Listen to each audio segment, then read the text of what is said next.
Production funding for Behind the Headlines is made possible in part by the Bartlett Area Chamber of Commerce and by ePayment America, providing businesses an e-suite of flexible and efficient electronic payment programs through innovative technology, secure transaction processing, 24/7 customer support, and field technicians in the Mid-South and nationwide. Details at 855-927-9925. the WKNO Production Fund, the WKNO Endowment Fund, and by viewers like you. Thank you. Priorities for the new City Council tonight on Behind the Headlines.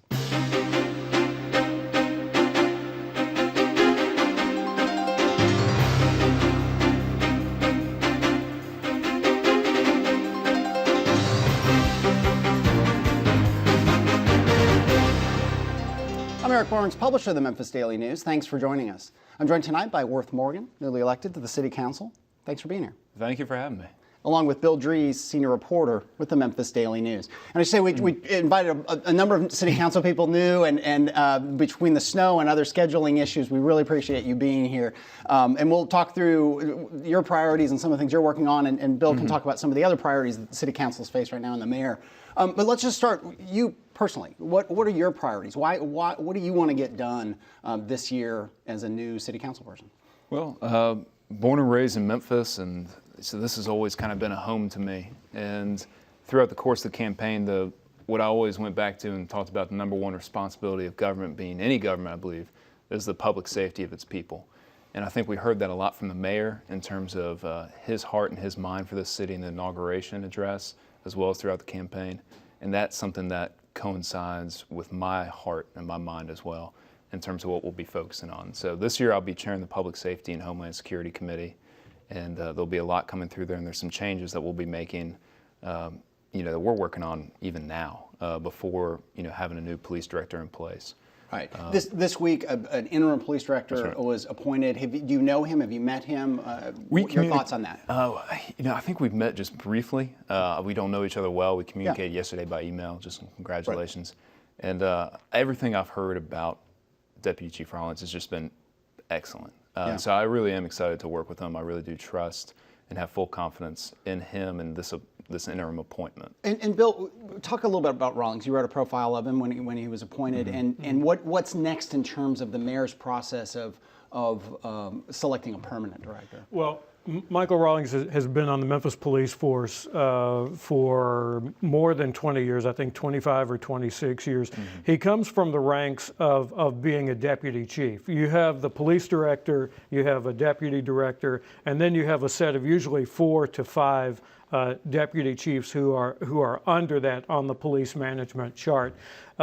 Chief Rawlings, actually his rank is a colonel on the department. He's been in charge of uniform patrol. He's also been in charge of special operations in the police department. So he has a good deal of experience in this, and it looks like the national search process for the next permanent police director is going to take 4 months at a minimum, maybe 4 to 8 months for this done. No word from Rawlings yet on whether or not he will be among the applicants for the job. Yeah. And that's kind of an important context for this. Every Memphis police director for the last 30 years has come from the ranks of the police department. Which is not always the case. I mean, other cities, you hear these high-profile people coming in from other cities and so on and so forth. But always, I mean, I interrupt you, Bill, but I mean, is your sense of that? Is it important to bring the person from the ranks, or is it time for Memphis to look outside and bring in new ideas and all of that? Well, I think our responsibility is to find the best person for the job, and wherever they may be. And it may be from Memphis or it may be from outside, but we have a duty and responsibility to at least look everywhere. Yeah. And I use kind of the sports metaphor.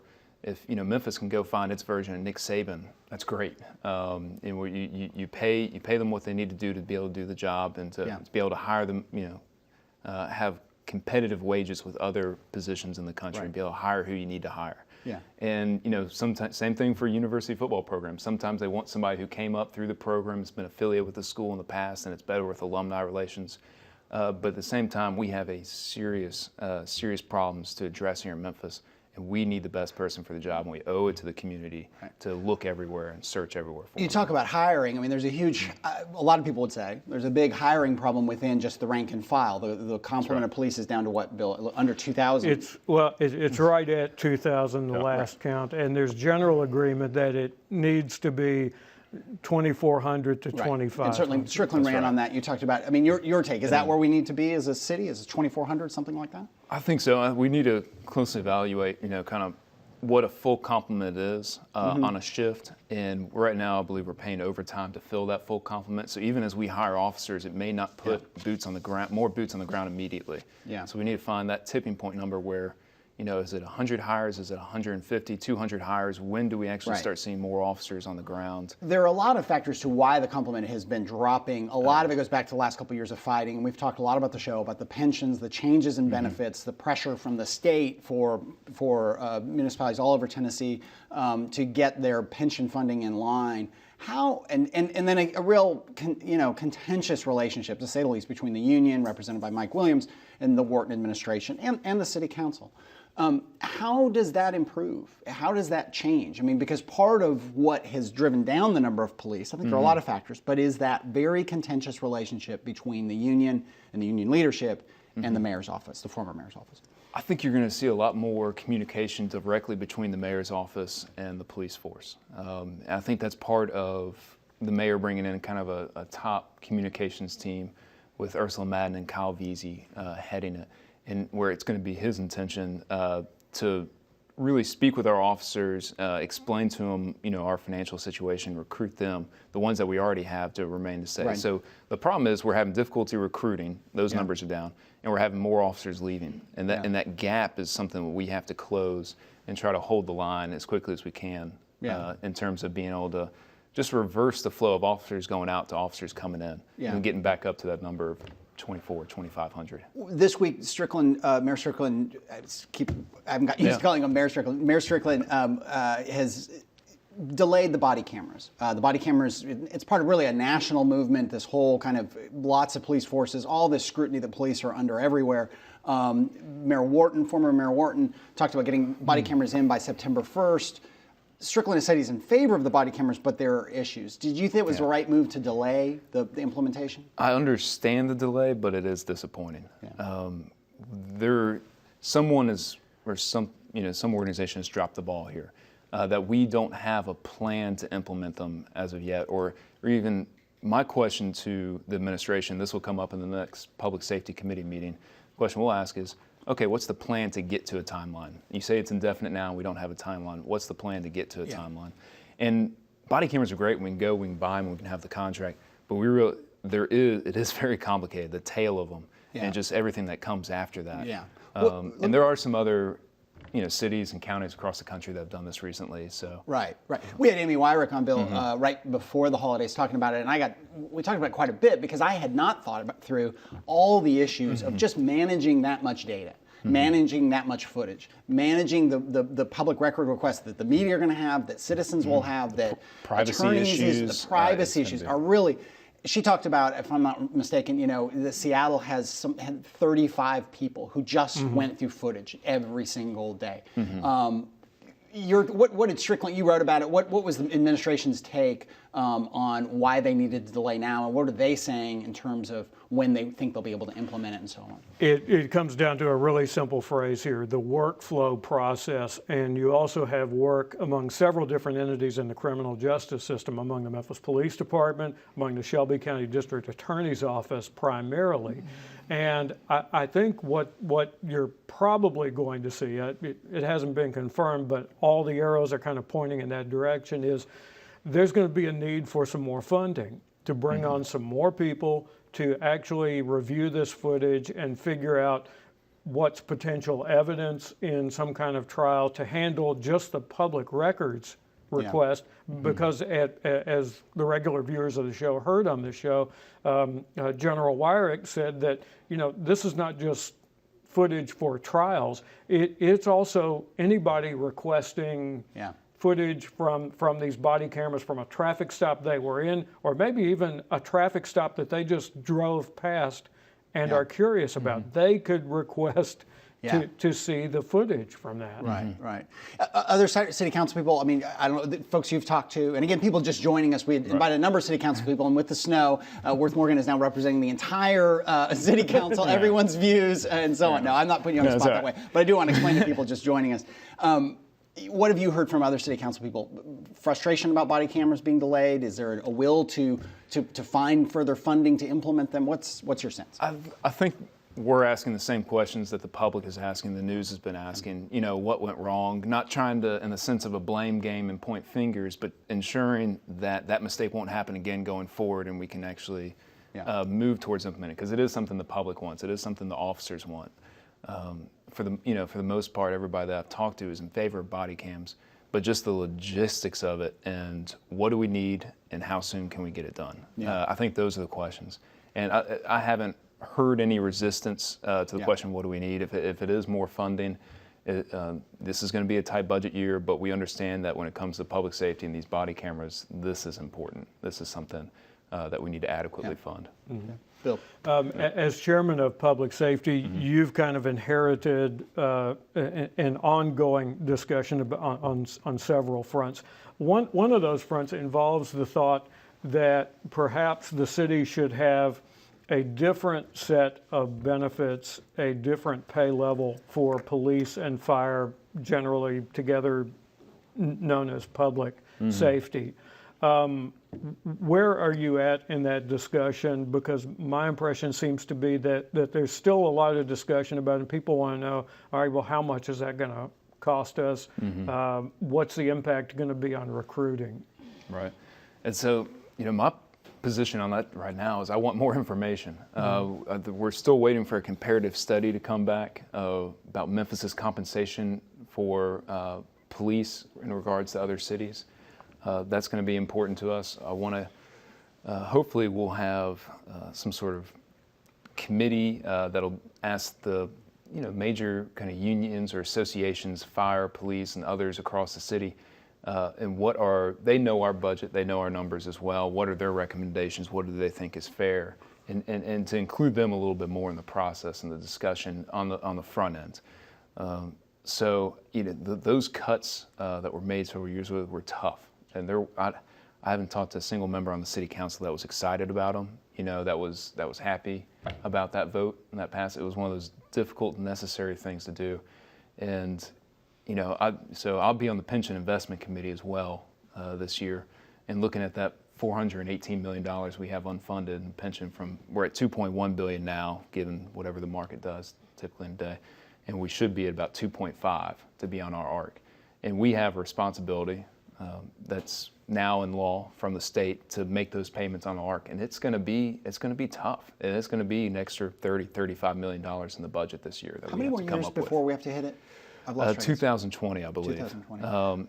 And we're about, a best case scenario, or years ago, we were about 104% fully funded. Yeah. And then the crisis happened. We dropped down into the 70 percentiles, and we stopped making those ARC payments that we were supposed to make to keep on track, and we got a little bit more behind. I believe we're at 83% now. Yeah. But I have full confidence in the mayor's staff, CFO Brian Collins, and being able to project and get us back on track. Bill.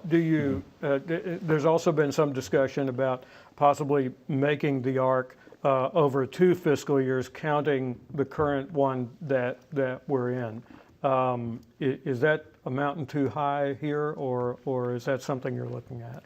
We'll find out in a few months. Everyth's on the table once we have a fuller picture of the budget that's being proposed from the mayor's office, and then Edmund Ford Jr., he's the chair of the budget committee this year, and kind of his analysis and the information that he sends us, we'll have a better idea. So, in terms of what's being looked at, I think everything's always being looked at, and we'll see how quickly we start whittling away into what's absolutely necessary and what can we afford in April. We talk about benefits. There was an Attorney General's opinion a couple weeks ago that raised some question marks about who is responsible for the OPEB, the other post-employment benefits for what were the former Memphis City schools. Have you looked at that? I mean, are you eager for the Memphis City Council to take on that liability and start making those payments? What happens next with that uncertainty? So, so in this, there's already been talks of litigation I've heard from the other side. And so I won't say too much on the issue. I don't believe that it is a responsibility of the Memphis City government. Right. And just because it was called the Memphis City School System doesn't mean it had any necessary connection to the Memphis City government, Memphis City Council, the mayor's office. So when the school systems merged, I believe that was the end of our responsibility to those payments. And remember that the merger was overseen by a federal court. So that would have, I guess, or trump, so to speak, the state law or any state opinion. Yeah. Where does that stand, Bill? I mean, is the county moving on that? I mean, are people lawyering up? What is where do things stand? Put you on the spot. County Commissioner David Reeves indirectly requested the legal opinion from the Attorney General's office. He requested it through State Senator Brian Kelsey, and he had a single question. Usually legal opinions from the Attorney General's office involve a series of questions, 2 to 3 questions that are answered. This one only involved one, and that is how is Shelby County government responsible for the OPEB benefits of the former Memphis City Schools employees? And the Attorney General answered that question as we've talked about on the program, but he didn't answer the other what if part of that because he wasn't asked about that. So I think what you will see is a second legal opinion. Commissioner Reeves has said he's pretty sure that that's going to happen, and that based on that there will probably be some discussions between the county building and City Hall about what the opinion says, what's on the table, and what's realistic in terms of expecting who's going to handle this particular responsibility. But as Worth has said, there are a whole lot of legal points here that are going to have to be sorted out, and I think that no matter how much discussion there is between the two bodies, there are going to be some basic legal points that probably a judge is going to have to settle. Yeah. Well, let's move to some projects, some other news that came out this week, in a couple weeks, that aren't necessarily, it seemed to me, are headed your way as the City Council. One is Mud Island. RDC, the Riverfront Development Corporation, has asked for proposals for a private entity to take over management and invest some money and just take over the whole Mud Island River Park. The most public one has been Andy Cates, who runs RVC Outdoors, and is put his proposal out, and he was actually on the show sometime in the fall talking about it. But a number of players have come forward. Maybe, Bill, you could do an overview real quick. I'll put you on the spot of the 5 who are named as going to the next round for consideration to take that over, and then we'll get your take on it. The one that got the most attention once we got the list of 5 was, of course, Bass Pro Shops.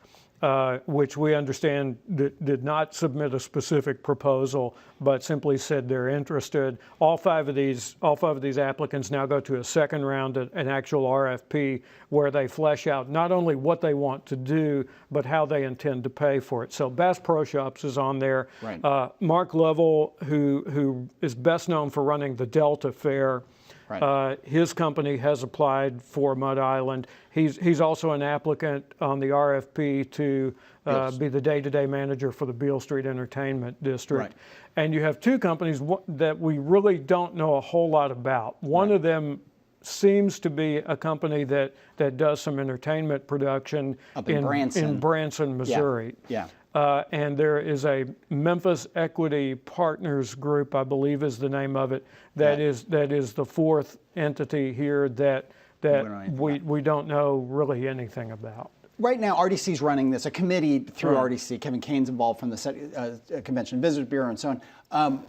The one thing that in the media, we were sort of frustrated that the proposals aren't out there. They're not public yet. Right. Andy Cates had put his out, but the others have not chosen to at this point, I don't think. Right. And there's such history with Mud Island of missteps. I mean, it goes back to Sidney Schlenker and the pyramid and a whole terrible story. Should this be a more public? I mean, this is a media thing, maybe public, average citizens don't care, but should it be a more public process? This is very early. Yeah. And first and foremost, the interest from 5 different groups is exciting. Yeah. And again, we're going to have to wait until the next round where we actually get the plans and as you said, most importantly, how they intend to fund it, and whether public funds will be used, and if so, how much are they going to be requesting. So that's all going to be very important in terms of consideration.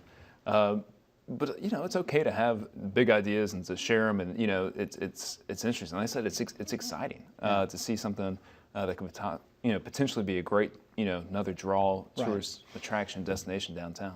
And that inevitable. I mean, is the process formally that it's going to come to City Council? It's got to come to City Council, right? Or has that been determined?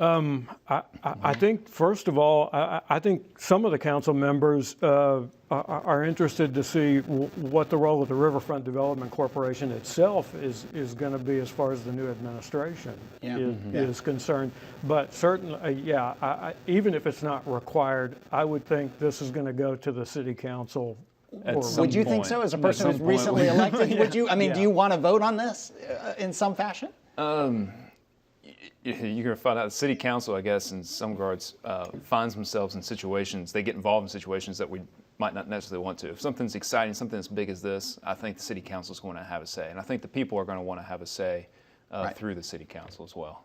Another issue this week, which I'll turn over to Bill, which is a fight between the Overton Park Conservancy, of which I am on the board, so I'm going to stay out of this, and the zoo over the Greensward. Bill, maybe give us a quick update on what's going on, and we'll get Mr. Morgan's thoughts on that. As we stand at the moment in the middle of the snowstorm, the Memphis Zoological Society has gone to Chancery Court to ask for a declaratory judgment that it wants to say that the zoo has control over the northern end of the Overton Park Greensward, and the Overton Park Conservancy opposes that and intends to oppose it. I still don't know at this point if that'll mean a motion to intervene in this or not.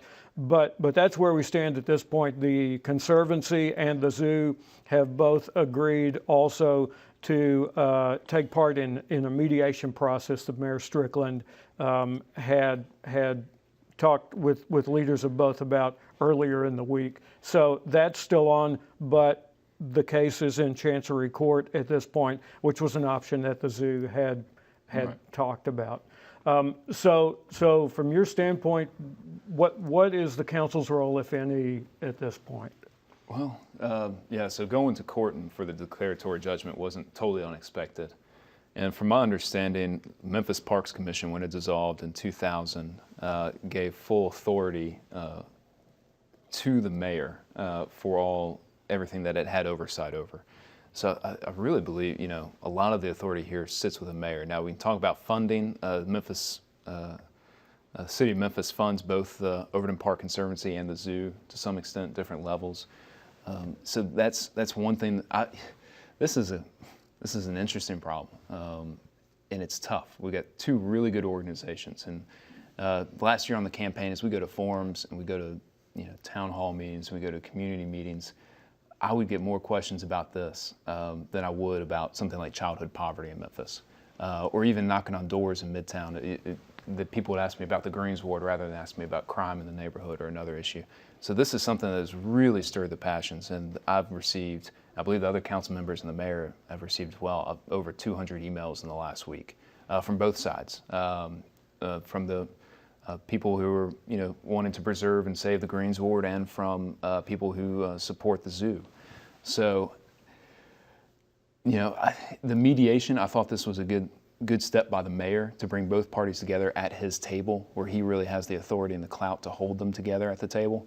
We'll see what that process brings. I know that the Overton Park Conservancy has, and you can speak to this maybe a little bit more, but they've signed with a firm to study the parking kind of within the next 90 days. Right. And this is a firm that's national. They've done some other work in Memphis. Right. But this is not just for the zoo parking, but for Levitt Shell and the Brooks Museum and really all of the tenants of the park. And you got to realize that this is, it's a problem that seems simple to begin with, and maybe looking from the outside seems simple, but it's complicated because whatever solution we put in place has to be there for 20 years. We can't just solve the problem right now. We have to have a long-term solution for 20 years. And we talk about moving 500 cars off the Greensward, and that's a big logistics problem in the park and in Midtown. And you look at the long game and where it goes, and you have to start talking about shuttling, or you have to talk about a garage, and both of those are difficult issues. Raising money is not an easy thing. It's not a cheap garage. Yeah, Just 2 minutes left. And also there's a pretty critical time element here, which is always a mandatory ingredient of any kind of political bind that we find ourselves in, and that is the zoo has a Zambezi River Hippocamp exhibit opening on March 1st that is going to be a real blockbuster, and a lot of people are going to come to see it. That's right. Yeah, it looks great. Yeah, no, it does. It absolutely does. There's no. And I think that was part of the mayor's statement after Tuesday was, in the short term, the zoo is still going to be able to park on the Greensward. And for that exhibit, they'll still be able to park on the Greensward because we're talking about long-term solutions and trying to solve that. Short-term, there's really nothing that can quickly move that many cars. Right. And there will be a need for excess parking. Just a minute left here. And again, for people just joining late in the show, with the snow, we had hoped to have a number of city council people on. Worth was nice enough to be able to get here and drive through the snow. So one of your first votes was on the trolley and funding a new trolley. I assume you voted in favor of that? I didn't vote in favor. I think that might have. Was there anybody that voted against it? I'm trying to recall. I mean, it was $950,000 in terms of, and it was very efficient money spent in terms of refurbishing and unlocking it. So it went a lot longer or a lot further than just the dollars we put into it. All right. Thank you for being here. Appreciate it. Drive safe in the snow. Thank you, Bill. Thank you for joining us. Join us again next week.